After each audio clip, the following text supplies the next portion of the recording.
ఎవరైతే AP constable mains exam రాస్తారో వాళ్ళ కోసం ఈ వీడియోలో మనం ఏమేమి డిస్కస్ చేస్తామంటే పేపర్ ఎలా వచ్చింది, సేఫ్ స్కోర్స్ ఏంది, దాని తర్వాత వచ్చి కట్ ఆఫ్ మార్క్స్ అవి ఇవి ఎంత ఉండొచ్చు, తర్వాత ఎగ్జామ్ బాగా రాసిన వాళ్ళు ఏం చేయాలి, ఎగ్జామ్ బాగా రాయని వాళ్ళు ఏం చేయాలి, నెక్స్ట్ స్టెప్స్ ఏం తీసుకోవాలి అనే దాని గురించి డిస్కస్ చేద్దాం. తర్వాత లాస్ట్లో ఏపీ కానిస్టేబుల్ ఎస్ఐ నోటిఫికేషన్స్ మళ్ళీ ఎప్పుడు ఉంటాయి. ఫస్ట్ పేపర్ విషయానికి వస్తే లాస్ట్ టైంతో 2019 ఆ టైంతో కంపేర్ చేసుకుంటే ఇప్పటికి పేపర్ చాలా ఈజీగానే వచ్చిందని అందరు అంటున్నారనమాట. నేను చాలామంది అడిగిందంటే అందరు చెప్పింది ఏంటంటే మరీ ఈజీ కాదు, మరీ హార్డ్ కాదు, పేపర్ మోడరేట్గా వచ్చిందని చెప్పి అందరు చెప్తున్నారు. మోడరేట్గా అంటే మ్యాథ్స్, ఇంగ్లీషు, రీజనింగ్ సింపుల్గానే వచ్చాయి. ఒక 75కి ఒక 60+ అటెంప్ట్ చేయొచ్చు. జిఎస్ కూడా సింపుల్గా వచ్చింది. జిఎస్లో ఏమైందంటే జిఎస్లో సైన్స్ అందరూ హార్డ్ అంటున్నారు. సైన్స్ హార్డ్ కాదు, కాకపోతే ఫిజిక్స్ ఒకటే ఎక్కువ ప్రాబ్లమ్స్ ఇచ్చారు. బయాలజీ, కెమిస్ట్రీ మనం చేయొచ్చు, ఫిజిక్సే ఫుల్ ప్రాబ్లమ్స్ ఇచ్చారు అని చెప్తున్నారు అనమాట. తర్వాత హిస్టరీ కొంచెం అందరూ మోడర్న్ హిస్టరీ మీద ఫోకస్ చేస్తే అది కాకుండా ఏన్షియంట్ మీద, మెడివల్ మీద ఎక్కువ ఇచ్చారు అని చెప్పి అంటున్నారు. కాబట్టి ఓవరాల్గా జిఎస్ పేపర్ కూడా సింపుల్గానే ఉంది. ఎకానమీ కొంచెం టఫ్గా ఇచ్చారు అంటున్నారు. కాబట్టి కొంతమంది బాగా ఎక్కువ కాలం నుంచి ఒక 2-3 ఇయర్స్ చదివిన వాళ్ళు ఏం చెప్తున్నారంటే 130+, 120+ చెప్తున్నారు. ఎవరిని అడిగినా మార్క్స్ 120+ చెప్తున్నారు. కొంతమంది అయితే ఏకంగా 150 ఇలా కామెంట్ చేస్తున్నారు అనమాట. కాబట్టి పేపర్ ఎలా చెప్పొచ్చు అంటే ఒక మరీ ఈజీ కాదు, మరీ కష్టం కాదు, ఒక మీడియం వేలో వచ్చింది. 110, 120 స్కోర్స్ ఎక్కువ మంది చేయగలుగుతున్నారు అనమాట. నేను టోటల్గా మా విజయనగరం ఫ్రెండ్తో డిస్కస్ చేశాను. తను ఆల్రెడీ ఏపీఎస్పీ కానిస్టేబుల్గా చేస్తున్నారు, సివిల్కి ప్రిపేర్ అవుతున్నాడు. తనకు వచ్చిన మార్క్స్ ఏంటంటే 138. అతను 3-4 ఇయర్స్ నుంచి దీని మీద ఎస్ఐ కొంచెం మిస్ అయింది. దాని తర్వాత కానిస్టేబుల్ చదువుతూ ఉన్నాడు అనమాట. తను చెప్పింది ఏంటంటే మ్యాథ్స్, రీజనింగ్ కొంచెం టైం టేకింగ్గానే ఉన్నాయి, అక్కడ ఎగ్జామ్లో కన్ఫ్యూషన్ అవుతాం తప్ప ఎగ్జామ్ బిట్స్ ఈజీయే అని చెప్పాడు అనమాట.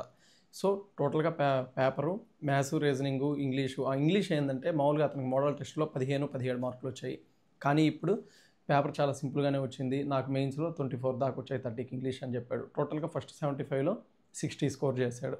తర్వాత మిగతా 125 మార్క్స్లో ఒక 78 అలా చేశాడు. సో టోటల్గా ఓవరాల్గా 138.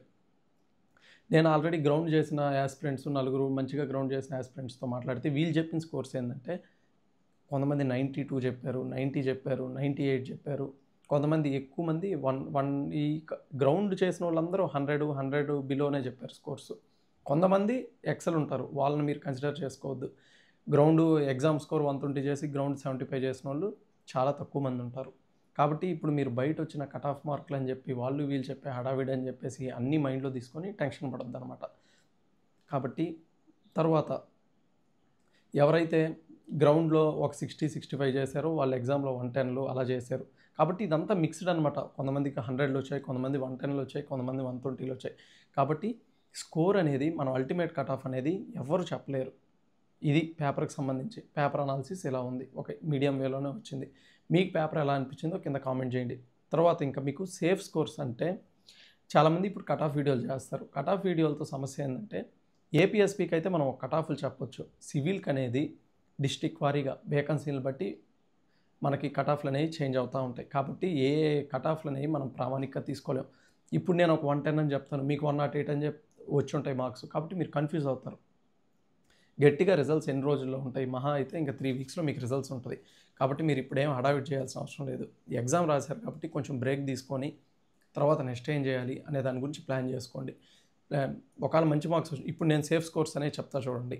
ఎవరైతే ఓసీ క్యాండిడేట్స్ మీరు నాన్ లోకల్ యాస్పిరెంట్స్ ఎవరైనా తెలంగాణ వాళ్ళు ఇక్కడ రాస్తుంటే మీకు ఖచ్చితంగా 135 పైన మార్క్స్ వచ్చి ఉన్నాయా, లేకపోతే 130 పైన మార్క్స్ వస్తే జాబ్ వచ్చే అవకాశం ఉంది. ఇంకా మన స్టేట్లో ఉండే ఓపెన్ క్యాండిడేట్స్కి ఏంటంటే 130 పైన వస్తే మీకు కన్ఫామ్గా జాబ్ వస్తుంది. ఒక్క విజయనగరం, శ్రీకాకుళం మనం ఎక్స్పెక్ట్ చేయలేం, కానీ మిగతా జిల్లా వాళ్ళందరికీ 130 పైన వస్తే 100% జాబ్ వస్తుంది. 125 అబోవ్ వచ్చినా 100% జాబ్ వస్తుంది. శ్రీకాకుళం, విజయనగరంలో మిస్ అయిన క్యాండిడేట్స్ మిగతా గుంటూరు, వెస్ట్ గోదావరి, కడప ఇలాంటి ఎక్కువ వేకెన్సీస్ ఉన్న ప్లేస్లో మీకు జాబ్ వచ్చే అవకాశం ఉంటుంది ఓపెన్లో. ఇంకా నార్మల్ బీసీ క్యాండిడేట్స్కి 120 అబోవ్ వస్తే మీకు జాబ్ కన్ఫామ్ వస్తుంది అనమాట. అది ఏ డిస్ట్రిక్ట్ అయినా. విజయనగరం, శ్రీకాకుళం అది పక్కన పెట్టండి, అది కొంచెం టఫ్ కాంపిటీషన్ ఉంటుంది. మిగతా డిస్ట్రిక్ట్లు అన్నింటిలో కామన్. ఎవరైతే ఎస్సీలో ఒక 110 అలా చేస్తుంటారో అది మంచి స్కోర్, జాబ్ వచ్చేదానికి అవకాశం ఉంది. ఎస్టీలో 105. ఇది ఈడబ్ల్యూఎస్ ఇప్పుడే కొత్త రిజర్వేషన్ కాబట్టి దీని గురించి మనం ఎక్స్పెక్ట్ చేయలేం. కాబట్టి 100, 110, 120 maximum 105 equal to SC category అంత కాంపిటీషన్ ఈడబ్ల్యూఎస్ కూడా ఉంటుంది. ఇవి సివిల్స్ కోర్సు. ఒకవేళ మీరు ఉమెన్ అయి ఉంటే మీకు 120 పైన వచ్చి ఉంటే మార్క్స్ మీ ఏజ్లో అయినా మీకు 100% జాబ్ వస్తుంది. మిగతా డిస్టిక్లో అందరూ ఏంటంటే 110, 115 ఇలా ఉంటే జనరల్ ఉమెన్ సేఫ్. తర్వాత బీసీ క్యాండిడేట్లు అయితే ఒక 105, 110, 115 దాకా స్కోర్స్ ఉండాలి. ఇంకా ఎస్సీ ఎస్టీ అయితే ఒక 100 to 105 అలా ఉంటే సేఫ్ స్కోర్స్ అనమాట. ఎస్టీ వచ్చి ఒక 90 నుంచి 100, 105 ఇలా. ఇవన్నీ ఏంటంటే జస్ట్ మీకు ఒక ఎగ్జాంపుల్ చెప్తున్నాను. ఇయే కరెక్ట్ అవుతాయి అని చెప్పి రూల్స్ ఎక్కడా లేవు. కాకపోతే మీకు సివిల్ కట్ ఆఫ్స్ ఒక ఐడియా రావాలంటే నేనే ఒక ప్రీవియస్ వీడియో చేస్తున్నాను. దాంట్లో మీకు లాస్ట్ ఇయర్ యొక్క ప్రీవియస్ ఇయర్ కట్ ఆఫ్స్ ఎలా ఉన్నాయి అనే మార్క్స్ అన్నీ ఉంటాయి అనమాట. సేమ్ అయ్యే చూసుకోండి. ఒకటి గుర్తుపెట్టుకోండి, సివిల్ కట్ ఆఫ్స్ ఏంటంటే పేపర్ కొంచెం ఈజీగా ఉందంటున్నారు కాబట్టి లాస్ట్ ఇయర్ కన్నా ఒక 3 మార్క్స్ పెరిగే ఉంటాయి కట్ ఆఫ్ మార్క్స్. అదొకటి గుర్తుపెట్టుకోండి. అసలుకి మీకు జాబ్ 100% ఎవరికి వస్తుందంటే ఎవరైతే 130 పైన చేస్తుంటారో వాళ్ళకి 100% జాబ్ వస్తుంది. ఉమెన్లో 120 పైన చేసిన వాళ్ళకి 100% జాబ్ వస్తుంది. మీరు హ్యాపీగా ఇంకా కానిస్టేబుల్ వస్తుందని ఫిక్స్ అయిపోవచ్చు. మిగతా అన్నీ మీ డిస్టిక్ వేకెన్సీస్ వీటిని బట్టి ఉంటుంది. ఇంకా ఏపీఎస్పీ కట్ ఆఫ్కి వస్తే నేను అనుకుంటుంది ఏంటంటే 120 పైన, అంటే ఎగ్జామ్ స్కోరు ఆఫ్ చేసి గ్రౌండ్ స్కోర్ ఫుల్ చేసి మీకు 120 పైన వచ్చింది అనుకోండి. ఎగ్జామ్ స్కోరు ఒక 110 వేసుకోండి, అంటే 55, గ్రౌండ్ స్కోర్ 60, 115. ఇది ఏపీఎస్పీ క్యాలిక్యులేట్ చేసే విధానం. మీకు ఒకవేళ ఏపీఎస్పీ స్కోర్ 120 పైన వస్తే హ్యాపీగా మీకు కన్ఫామ్గా ఏపీఎస్పీ జాబ్ వచ్చేస్తుంది. ఇది గుర్తుపెట్టుకోండి. దాని నుండే నేను అనుకునే కట్ ఆఫ్ ప్రిడిక్షన్స్ ఏంటంటే APSP general candidates 118, 115 above or 118 above అనుకుంటున్నాను. ఎందుకంటే కామన్గా అందరికి ఆ మార్క్స్ వస్తున్నాయి. అదిగా మీరు అర్థం చేసుకోవాల్సింది ఏంటంటే లాస్ట్ టైం 122 అలా ఉండింది కట్ ఆఫ్. అప్పుడు 300 వేకెన్సీలు, ఈసారి 2700 ఉన్నాయి. అదిగాక లాస్ట్ టైము మేము చేసేటప్పుడు ఏంటంటే 100 మీటర్స్లో మార్క్స్ రావడం మంచి ఈజీగా ఉండింది. తర్వాత గ్రౌండ్ కూడా కండిషన్స్ బాగున్నాయి. ఇప్పుడు గ్రౌండ్ మార్క్స్ హార్డ్ అయిపోయాయి. అప్పుడు 88, 92 అలా వచ్చాయి. ఇప్పుడు 72, 73 వస్తేనే మంచి స్కోర్లు అనమాట.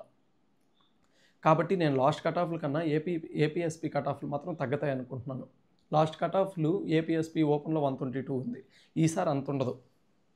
ఒక 118 పైన ఉన్న వాళ్ళందరికీ 115 పైన అబౌవ్ జాబ్ వస్తుంది అనుకుంటున్నాను.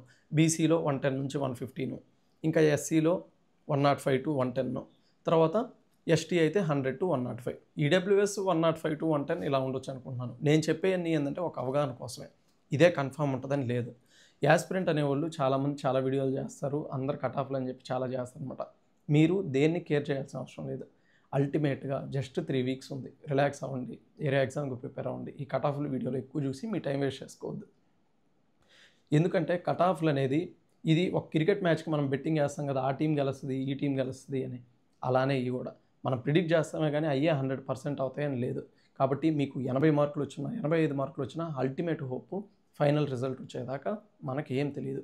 కాబట్టి ఎవ్వరు డిసప్పాయింట్ అవ్వద్దు.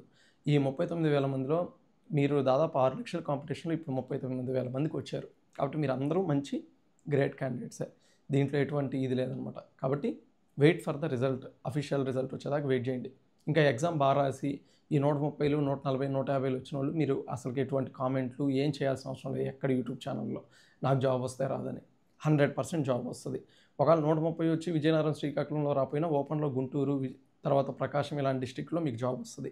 మీరు టైం వేస్ట్ చేసుకోకుండా మీరు చేయాల్సింది ఏంటంటే నెక్స్ట్ మీ డాక్యుమెంట్స్ ఏ అయితే మీ స్టడీ సర్టిఫికేట్స్ కానీ, మీ ఎడ్యుకేషన్ సర్టిఫికేట్స్ కానీ, మీ క్యాష్ సర్టిఫికేట్స్ కానీ అన్నీ రెడీ చేసుకోండి. రేపు రిజల్ట్ రాగానే మీకు డాక్యుమెంట్ వెరిఫికేషన్ మీ ఎస్పీ ఆఫీస్లో ఉంటుంది. కాబట్టి దాన్ని ఒకటి చూసుకోండి. తర్వాత మెడికల్ ప్రాబ్లమ్స్ ఏమైనా ఉంటే మీకు జాబ్ కన్ఫర్మ్ వస్తుంది అనుకుంటే ఈ లేజర్ ట్రీట్మెంట్ చేయించుకోవడం కానీ, తర్వాత మెడికల్కి సంబంధించి మీ బాడీని కొంచెం జాగ్రత్తగా హెల్త్ కాపాడుకోండి. నెక్స్ట్ ట్రైనింగ్ ఉంది కాబట్టి అది.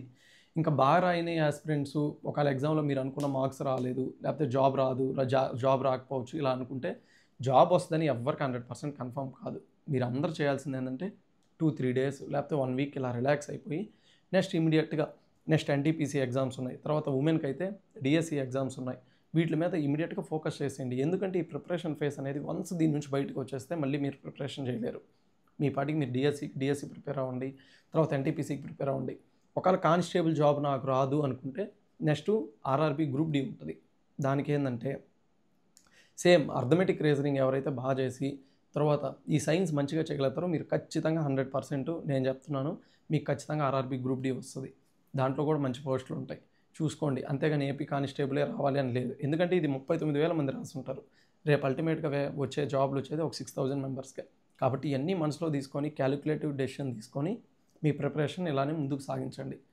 ఇంకేమన్నా మీకు డౌట్స్ ఉంటే కింద కామెంట్ చేయండి. కామెంట్స్ ఎగ్జామ్ రాసినోళ్ళు మంచిగా మీకుండే టైం ఇదే కాబట్టి రేపు జాబ్ వస్తదని మీరు కన్ఫర్మ్ అనుకుంటే మీ ఫ్యామిలీతో ఇప్పుడు 1 మంత్‌లో ఇంక నెక్స్ట్ రిజల్ట్స్ కూడా ఎక్కువ టైం ఉండదు. మహా అయితే 3 వీక్స్‌లో అలా రిజల్ట్స్ ఇచ్చేస్తారు. కాబట్టి మీకు ఈ ఉన్న 1 మంత్ టైంలోనే ఏమన్నా ఫ్యామిలీ ట్రిప్స్ గానీ, ఫ్యామిలీతో మంచిగా టైం స్పెండ్ చేయండి. తర్వాత ఒకవేళ ఎగ్జామ్ బా రాయలేదు అలా ఇలా అనుకున్నోళ్ళు మీరు ఏం డిసప్పాయింట్ అవ్వద్దు.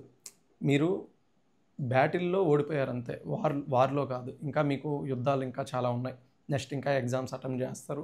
ఖచ్చితంగా జాబ్ వస్తది. ఇదే ఎండ్ కాదు. మీరు డిప్రెషన్‌గా, లోగా ఫీల్ అవ్వాల్సిన అవసరం లేదు. లైఫ్ అనేది ఇంకా చాలా ఆపర్చునిటీస్ ఉంటాయి. చాలా ముందుకెళ్తారు. దీనికన్నా బెస్ట్ జాబ్ కూడా తెచ్చుకుంటారు. కాబట్టి ఎక్కువగా ఓవర్ థింక్ చేయొద్దు. అందరూ మంచిగా ఉండండి. అందరికి ఆల్ ద బెస్ట్.